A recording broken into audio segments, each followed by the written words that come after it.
Assalamualaikum warahmatullahi wabarakatuh. Selamat pagi anak-anak semuanya. Bagaimana kabar kalian hari ini? Mudah-mudahan kalian semua dalam keadaan sehat walafiat dan tetap semangat untuk belajar IPS pada hari ini. Anak-anak sekalian, selamat berjumpa kembali dengan Bu Endang, guru IPS kalian. Anak-anak, sebelum mulai belajar hari ini, marilah kita berdoa bersama-sama. Berdoa mulai. Doa selesai. Anak-anak sekalian, pada hari ini kita akan belajar IPS kelas 9 bab 4A yang berjudul Masa Kemerdekaan Indonesia. Bab ini akan membahas peristiwa-peristiwa di Indonesia antara tahun 1945 sampai dengan tahun 1950. Anak-anak, sebelum mulai pelajaran hari ini, ya kalian harus tahu dulu apa tujuan belajar kita hari ini. Nah, tujuannya anak-anak ada dua. Yang pertama, supaya kalian bisa menguraikan peristiwa-peristiwa penting sekitar proklamasi, penyusunan teks proklamasi, detik-detik proklamasi, ya, cara penyebaran berita proklamasi, dukungan spontan terhadap proklamasi kemerdekaan Indonesia secara kronologis. Ya. Yang kedua, supaya kalian bisa menjelaskan perjuangan mempertahankan kemerdekaan Indonesia secara kronologis. Nah, itulah dua tujuan belajar kita pada hari ini. Bagaimana? Sudah paham ya anak-anak? Nah, kalau sudah paham, sekarang kita masuk pada materi yang pertama. Anak-anak, materi pertama kita hari ini adalah peristiwa penting sekitar proklamasi. Anak-anak, sebelum proklamasi kemerdekaan Indonesia itu diproklamasikan, itu ada beberapa peristiwa-peristiwa penting. Ya. Yang pertama adalah tanggal 7 Agustus 1945 terjadi peristiwa yaitu pembentukan PPKI atau Panitia Persiapan Kemerdekaan Indonesia. Nah, PPKI anak-anak ini dibuat atau dibentuk untuk menggantikan BPU PKI. Karena BPU PKI sudah selesai tugasnya, maka digantikan oleh PPKI. Nah, anak-anak, untuk kepentingan pembentukan PPKI ini, maka Marsekal Muda Terauchi, Panglima Pasukan Jepang di Asia Tenggara, memanggil IR Soekarno, Muhammad Hatta, dan Bapak Rajiman Widyodiningrat ke Dalat, Vietnam, ya, untuk kepentingan pembentukan PPKI tadi. Nah, kemudian anak dalam perkembangan selanjutnya, beberapa hari kemudian, tanggal 14 Agustus 1945, Jepang yang sedang berperang melawan sekutu dalam Perang Dunia II atau Perang Asia Pasifik, ya, Jepang menyerah kalah kepada sekutu. Nah, ketika Jepang sudah menyerah kalah kepada sekutu, berarti Jepang tidak berkuasa lagi di Indonesia. Nah, biasanya peristiwa itu disebut dengan vacuum of power atau kekosongan kekuasaan, di mana Jepang sudah menyerah kepada sekutu, Indonesia belum merdeka, sekutu belum datang ke Indonesia. Berarti terjadilah vacuum of power atau kekosongan kekuasaan. Nah, pada saat kekosongan kekuasaan tadi, para pemuda anak-anak segera mendesak Bapak Soekarno dan Muhammad Hatta untuk memproklamasikan kemerdekaan Indonesia. Tapi beliau menolak, ya, karena terjadi perbedaan pendapat.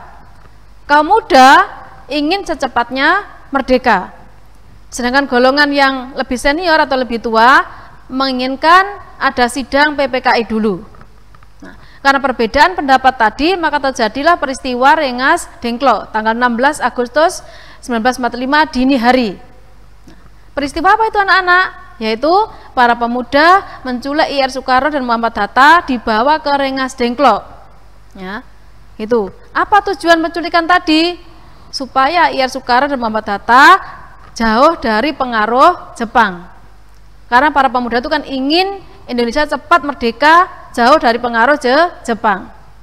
Nah, ternyata anak-anak di Rengas Dengklok nanti dari pagi dini hari itu sampai sore itu belum ada kesepakatan. Nah, sore hari anak-anak ada seorang tokoh yaitu namanya Ahmad Subarjo datang menemui kaum muda dan menemui kaum tua. Ya, berkat jasa dari Ahmad Subarjo tadi terjadilah kesepakatan antara kaum muda dan kaum tua, yaitu malam hari itu, ya, sehabis sholat maghrib, ya, mereka dikembalikan ke Jakarta. Ya, hati IR Soekarno dan Muhammad Hatta dikembalikan ke Jakarta. ya, dengan catatan malam hari itu harus ada perumusan teks proklamasi. Nah, akhirnya kembali ke Jakarta. Sehingga nanti tanggal 16 Agustus 1945 pada malam hari terjadilah peristiwa perumusan teks proklamasi. Bagaimana anak-anak? Sudah paham? Nah, oke, kalau sudah paham, sekarang kita lanjut pada materi bagian B. Bagian B anak-anak adalah perumusan teks proklamasi. Anak-anak, di mana perumusan teks proklamasinya itu? Lokasinya di mana? Lokasinya adalah di rumahnya Laksamana Tadashi Maeda, seorang petinggi, ya, petinggi tentara Jepang di Indonesia. Rumahnya di Jalan Imam Bonjol nomor 1 Jakarta. Ya, beliau bersedia rumahnya dipakai untuk perumusan teks proklamasi. Ya. Nah, kemudian siapa yang merumuskan anak-anak? Yang merumuskan bisa kalian lihat di layar tadi anak-anak dari ini, ya, ada 3 tokoh yang merumuskan teks proklamasi, yaitu I.R. Soekarno, ya, Dr. Andes Muhammad Hatta, dan Mr. Ahmad Subarjo. Ya, itulah 3 orang, ya, yang merumuskan teks proklamasi. Nah, Mr. Ahmad Subarjo itu yang membuat kalimat pertama yang bunyinya, proklamasi kami bangsa Indonesia dengan ini menyatakan kemerdekaan Indonesia. Itu kalimat pertama yang dibuat oleh Bapak Ahmad Subarjo.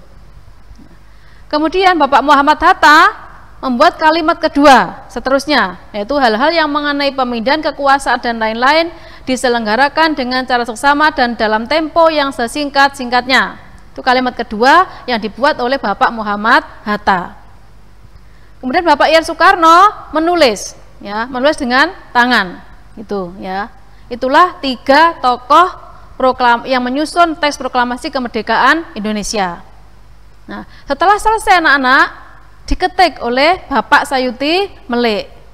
Nah, sehingga nanti di Indonesia ada 2 macam naskah proklamasi. Yang pertama naskah proklamasi asli, yaitu naskah proklamasi yang ditulis tangan oleh I.R. Soekarno dan belum direvisi. Ya. Yang kedua adalah naskah proklamasi otentik, yaitu naskah proklamasi yang diketik oleh Sayuti Melik dan sudah direvisi. Ada 3 hal yang direvisi. Nah, bagaimana paham? Nah, kalau sudah paham, sekarang kita lanjut pada bagian berikutnya. Ya. Tadi anak-anak, Bapak Sayuti Melik ketika mengetik tadi merubah atau merevisi 3 hal. Apa yang dirubah? Yang pertama adalah kata tempo diubah menjadi tempo. Ya, sesuai dengan ejaan yang berlaku saat itu, ya, tidak pakai H. Tempo diubah menjadi tempo. Yang kedua, wakil-wakil bangsa Indonesia diubah menjadi atas nama bangsa Indonesia. Yang ketiga, Jakarta 17 Agustus 05 diubah menjadi hari 17 bulan 8 tahun 05. Nah, anak-anak, mungkin kamu bertanya, apa itu Bu 05? Kok gak 45? Gitu ya. Nah, 05 tadi maksudnya adalah itu adalah tahun Showa atau tahun Jepang. Ya, singkatan dari 2605 Showa. Penggunaan tahun Showa ini anak-anak untuk menghargai jasa Laksamana Maeda yang rumahnya waktu itu dipakai untuk perumusan teks proklamasi. Nah, anak-anak, bagaimana? Sudah paham sampai di sini? Semoga sudah paham anak-anak, ya. Nah, sekarang kita lanjut pada materi berikutnya. Yang C yaitu peristiwa detik-detik proklamasi. Anak-anak, ketika teks proklamasi sudah disusun, sudah jadi, maka harus segera dibacakan. Ya, pembacaan tadi namanya peristiwa detik-detik proklamasi. Nah, anak-anak, rencananya proklamasi akan dibacakan di lapangan Ikada, Jakarta sana. Tetapi gagal anak, karena di sana banyak pasukan Jepang. Nah, selanjutnya, ya, para pejuang kita, ya, merencanakan detik-detik proklamasi di rumahnya I.R. Soekarno di Jalan Pegangsaan Timur nomor 56 Jakarta. Dan alhamdulillah pada tanggal 17 Agustus 1945 jam 10 pagi proklamasi kemerdekaan Indonesia berhasil diproklamasikan. Sehingga sejak hari itulah Indonesia merdeka. Nah, anak-anak, dalam peristiwa tadi Apa saja urutan acaranya? Ya. Yang pertama adalah pidato singkat I.R. Soekarno, kemudian pembacaan teks proklamasi, dilanjutkan pengibaran bendera merah putih diiringi lagu Indonesia Raya, ya, dan kemudian sambutan Wali Kota Jakarta dan Dr. Muwardi. Nah, coba kamu lihat anak-anak di gambar itu, di layar itu ya, itu peristiwanya, peristiwa detik-detik proklamasi ketika I.R. Soekarno membacakan teks proklamasi. Udah paham anak-anak ya? Nah, kalau sudah paham, sekarang lanjut ke berikutnya. Bagian D, cara penyebaran berita proklamasi. Anak-anak, setelah proklamasi dibacakan, tentu saja harus disebarkan beritanya, supaya seluruh dunia tahu bahwa kita sudah merdeka, dan juga supaya seluruh rakyat Indonesia tahu bahwa kita sudah merdeka. Nah, bagaimana cara penyebarannya? Nah, banyak sekali cara yang dipakai. Cara pertama adalah melalui radio Jepang. Anak-anak, waktu itu Jepang tuh mempunyai radio di Jakarta, stasiun radio di Jakarta. Nah, pegawai-pegawainya Jepang tadi sebagian orang Indonesia. Nah, para pegawai-pegawai tadilah yang menyebarkan berita kemerdekaan Indonesia itu melalui radio Jepang. Ya. Yang kedua adalah melalui surat kabar. Ya, beberapa surat kabar itu memuat tentang berita proklamasi kemerdekaan Indonesia. Selain itu juga melalui pamflet atau selebaran. Selebaran kertas disebar di beberapa tempat yang banyak orang, misalnya di pasar, tempat keramaian umum, ya, itu disebar supaya mereka membaca berita bahwa Indonesia sudah merdeka.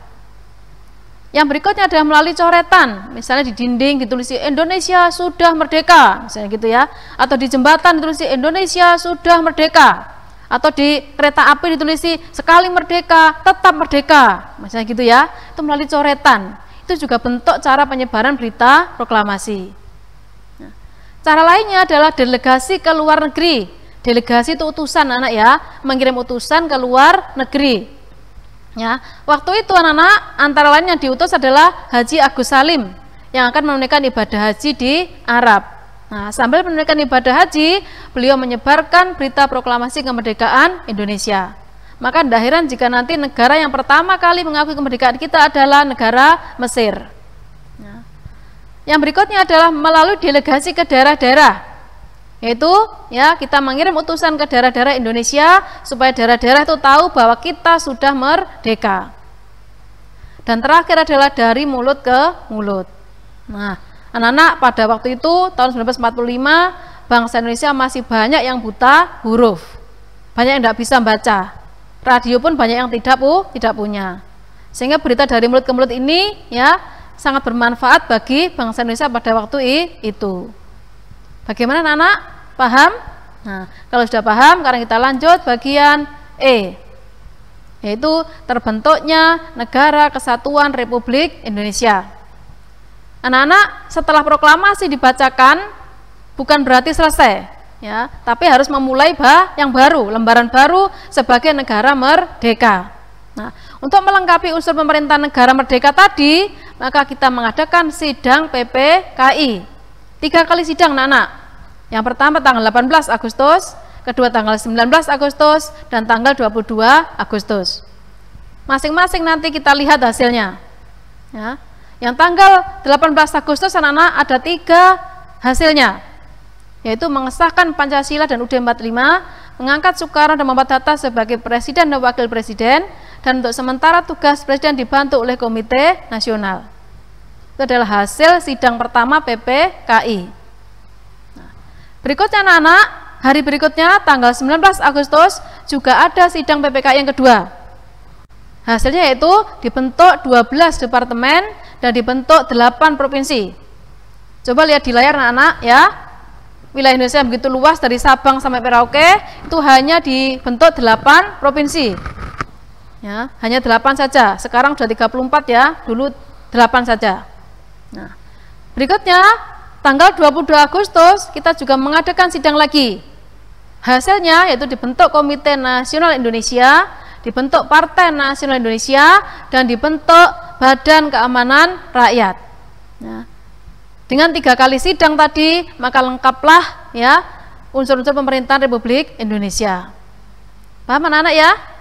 Kalau sudah paham, kita lanjut pada materi berikutnya, bagian F, yaitu dukungan spontan terhadap proklamasi. Anak-anak, setelah proklamasi dibacakan, proklamasi disebarkan, ya, bagaimana tanggapan kita terhadap proklamasi? Tanggapannya berupa dukungan spontan. Nah, dukungan tadi wujudnya yang contoh yang pertama adalah pernyataan Sri Sultan Hamengkubuwono ke-9. Beliau adalah raja dari Yogyakarta. Beliau menyatakan bahwa kerajaan Yogyakarta mendukung penuh proklamasi kemerdekaan Indonesia. Nah, yang kedua adalah rapat raksasa di lapangan Ikada, ya, yang dipelopori oleh Komite Van Aksi. Ya, betapa banyak rakyat yang hadir di situ, mereka semuanya mendukung kemerdekaan Indonesia. Dan yang ketiga adalah tindakan heroik di berbagai daerah, ya. Di daerah-daerah rakyat Indonesia berusaha, ya, mendukung proklamasi dengan tindakan heroik. Misalnya di Surabaya terjadi peristiwa Hotel Yamato, ya. Di Semarang juga ada, di Jogja juga ada, di Medan juga ada, dan daerah lain semuanya banyak terjadi. Ya, mereka semuanya mendukung, ya, proklamasi kemerdekaan Indonesia. Anak-anak bagaimana? Sudah paham?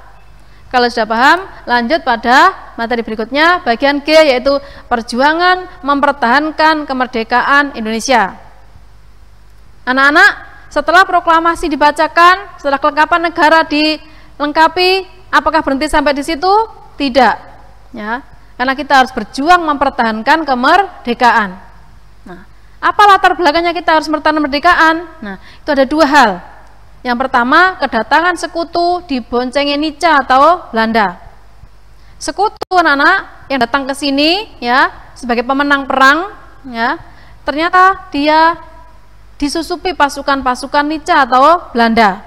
Nah, pasukan Belanda tadi berusaha menanamkan kembali kekuasaannya di Indonesia, sehingga kita harus berjuang mati-matian melawan Belanda dan juga sekutu, karena sekutu membantu Belanda.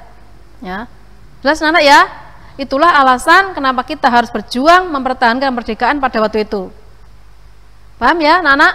Nah, kalau sudah paham, sekarang kita lanjut pada berikutnya, yaitu bagaimana usaha kita untuk mempertahankan kemerdekaan.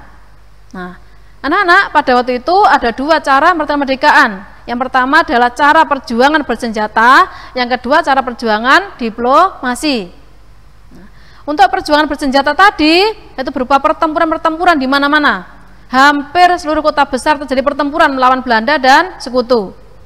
Contohnya pertempuran Surabaya, ya, yang sangat heroik sekali sehingga diperingati sebagai Hari Pahlawan. Ada Palagan Ambarawa, pertempuran Medan Area, Bandung Lautan Api, dan sebagainya, masih banyak. Ya, hampir seluruh kota besar terjadi pertempuran. Ya. Paham anak ya? Nah, kalau sudah paham, coba lanjut kita, yaitu cara perjuangan diplomasi. Ya, cara perjuangan diplomasi artinya adalah melalui perundingan. Ada 5 perundingan yang kita lakukan pada waktu itu anak-anak untuk mempertahankan kemerdekaan. Itu perjuangan atau perundingan Linggarjati, maaf ya, perundingan Linggarjati, perundingan Renville, perundingan Rumroyen, konferensi Inter Indonesia, dan terakhir adalah KMB atau konferensi meja bundar. Nah, apa isi masing-masing perjanjian tadi? Nanti kamu lihat di buku paket kalian atau di internet, dicari apa isinya supaya kamu lebih paham. Kalau saya kasih tahu satu-satu di sini, nanti waktunya tidak cukup. Itu anak ya, silakan nanti dicari sendiri di buku atau di internet. Isinya apa masing-masing perundingan itu. Jelas anak ya? Nah, kalau sudah jelas, sekarang kita lanjut materi berikutnya, nomor 4, yaitu peran dunia internasional. Ya. Bagaimana peran dunia internasional terhadap, ya, kemerdekaan Indonesia pada waktu itu? Ada nggak perannya? Ya, ternyata ada ya anak-anak ya. Yang pertama adalah peran PBB, Perserikatan Bangsa-Bangsa. Anak-anak, PBB pada waktu itu membentuk KTN atau Komisi 3 Negara, yang anggotanya adalah Australia, Belgia, dan Amerika Serikat. Nah, PBB membentuk KTN tadi ketika Belanda mengadakan agresi militer yang pertama di Indonesia. Agresi militer itu apa sih anak-anak? Agresi militer adalah Belanda melakukan penyerangan besar-besaran di Indonesia pada waktu itu. Nah, PBB begitu tahu serangan Belanda tadi, segera membentuk KTN, ya, untuk menghentikan serangan Belanda tadi. Ya. Yang kedua adalah membentuk UNCI ketika Belanda mengadakan agresi militer yang kedua. Ya. Nah, yang terakhir adalah mengeluarkan resolusi atau keputusan, yaitu keputusan supaya Belanda dan Indonesia kembali ke meja perundingan. Nanti berkat jasa KTN diadakan perundingan Renville, dan berkat jasa UNCI diadakan perundingan Rumroyen dan KMB. Paham anak ya? Nah, berikutnya adalah peranan India. India anak-anak melaporkan serangan Belanda dalam agresi militer pertama dan kedua tadi ke PBB. Berarti India itu berjasa anak-anak ya. India yang melaporkan serangan Belanda ke PBB. Nah, kemudian juga India mengadakan konferensi Asia di New Delhi.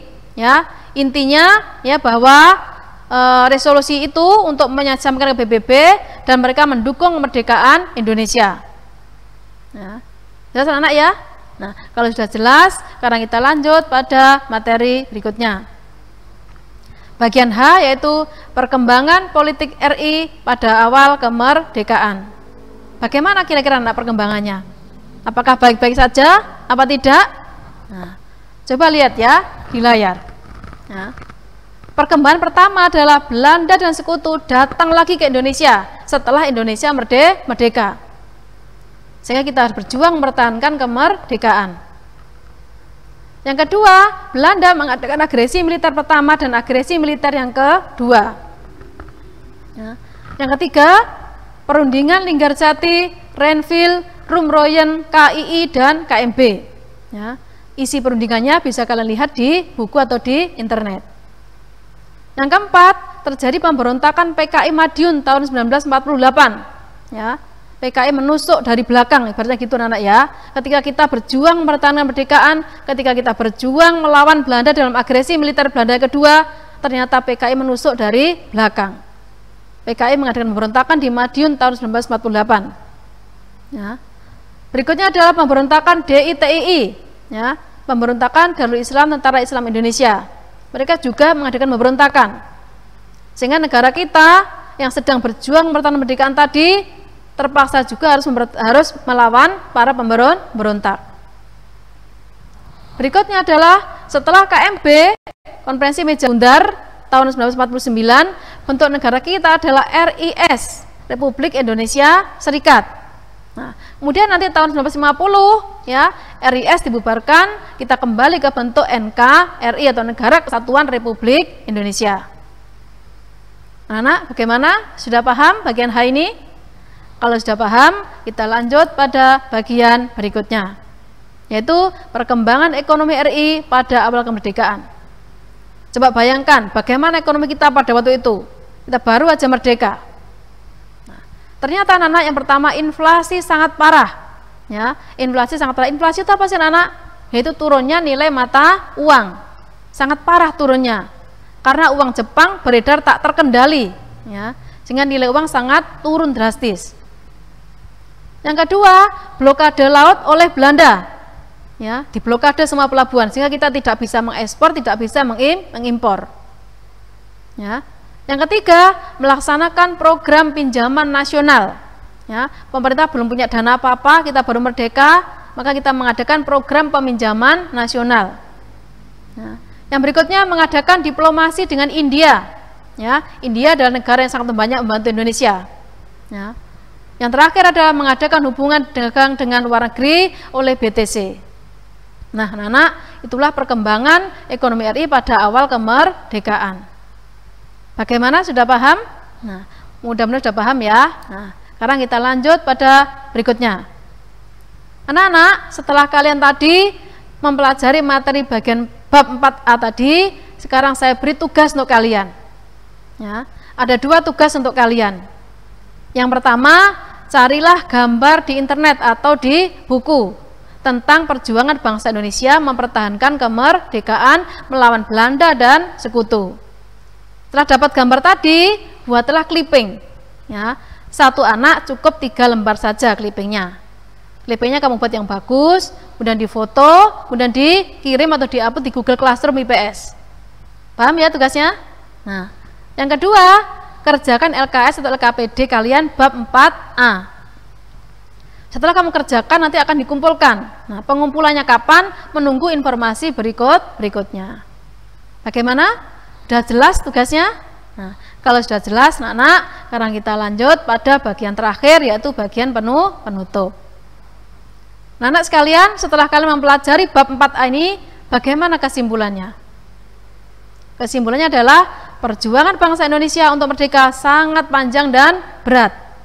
Untuk mempertahankan kemerdekaan pun juga berat. Perlu pengorbanan yang luar biasa. Banyak pahlawan yang gugur di medan laga. Ya, oleh karena itu anak-anak sebagai generasi penerus bangsa harus belajar giat ya, dan bekerja keras untuk mengisi kemerdekaan dengan pembangunan. Paham anak ya? Nah, anak-anak sekarang bagian terakhir adalah refleksi. Bagaimana perasaan kalian belajar IPS hari ini?